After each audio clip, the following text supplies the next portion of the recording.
Olá, tudo bem com você? Que estudo extraordinário sobre o milênio. Aprendemos que vamos passar um período com Cristo Jesus e viver com Ele eternamente, não somente no céu, mas na terra, na Nova Jerusalém, que vai descer no Monte das Oliveiras, e vamos viver num mundo totalmente restaurado do pecado. Louvado e exaltado seja o nome de Deus. Por isso, se prepara, se mantém vigilante, porque o dia e a hora não sabemos quando Jesus irá voltar para vir buscar os seus filhos, os seus escolhidos. O estudo de hoje vai ser sobre a morte. Qual verdade sobre a morte? Algumas pessoas acreditam que quando morre, ele volta por um período encarnado em outras pessoas. Outros acreditam que quando morre, já vai direto para a glória, para a Nova Jerusalém. Mas a pergunta que não quer calar é: qual é a verdade sobre a morte? Nós vamos aprender essa verdade agora, aqui no estudo. Conhecereis a verdade vos libertará. E lembre-se, siga o canal aqui abaixo, assim diz o Senhor e não o teu doutor. Então, a equação da vida, tá? Imagine uma lâmpada, imagine a eletricidade. Então a lâmpada e a eletricidade é igual à luz. Juntou, a vida é a mesma coisa. O pó da terra mais o corpo é igual à matéria.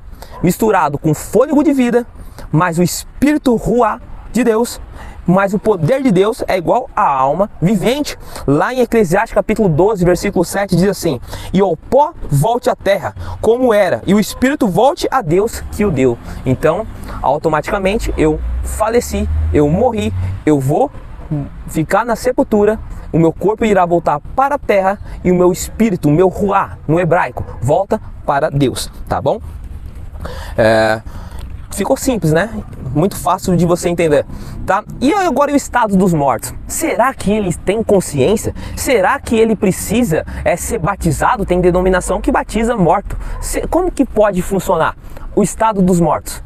Então vamos ver o sono. Lá em Jó, capítulo 11, versículo 11 ao 14, fala que ele está dormindo. É como se ele estivesse dormindo tranquilo, tá? Não tem sentimentos. Eclesiastes capítulo 9, versículo 6 diz que a pessoa morreu, acabou o sentimento, ele já não tem mais consciência.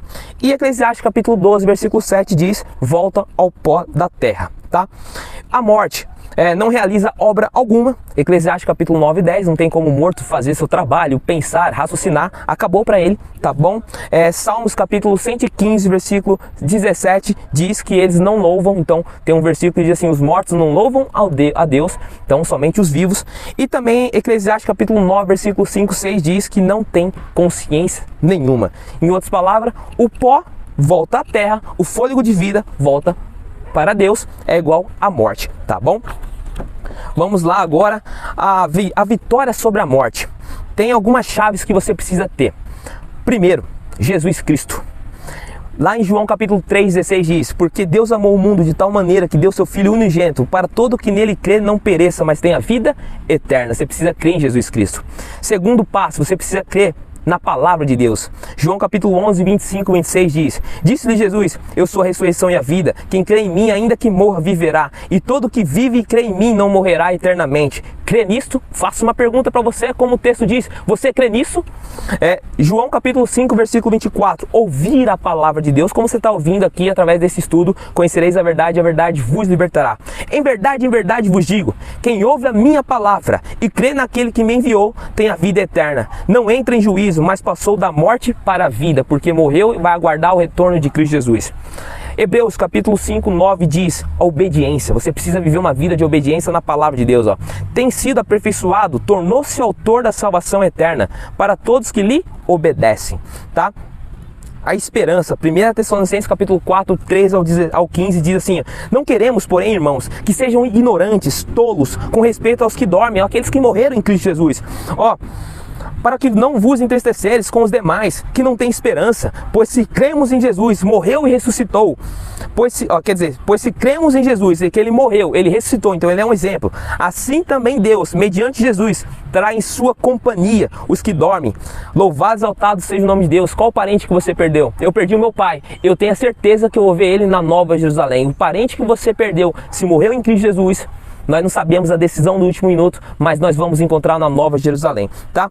Ó, ainda vos declaro, Jesus falando, ó, por palavra do Senhor, isso vos, os vivos, os que ficaram até a vinda do Senhor, de modo algum predeceremos os que dormem. Louvado, exaltado seja o nome de Deus. Isso é uma esperança para mim e para você, e Deus também nos dá o consolo, né? Apocalipse 21, versículo 4 diz assim, olha só que versículo lindo, que versículo extraordinário. E eles lhe enxugará todos os olhos, a lágrima, e a morte já não existirá, já não haverá luto, nem pranto, nem dor, porque as primeiras coisas já se passaram. E João capítulo 5, 28, 29 diz, não vos maravilheis disso, porque vem a hora que todos os que acham nos túmulos ouvirão a sua voz e sairão, os que tiverem feito o bem para a ressurreição da vida, e os que tiverem praticado o mal para a ressurreição do juízo. Olha, Apocalipse, o último versículo que eu vou deixar com você. Apocalipse capítulo 1, versículo 18 diz assim, Jesus falando, eu tenho a chave da morte, da sepultura. Jesus Cristo, ele vai voltar, meu amigo e minha amiga. E aqueles que morreram em Cristo Jesus irá ressuscitar, irá se levantar. E eu tenho certeza absoluta que aqueles que morreram irá ressuscitar. E juntos iremos reinar a Nova Jerusalém. Te aguardo você no próximo vídeo, se Deus quiser.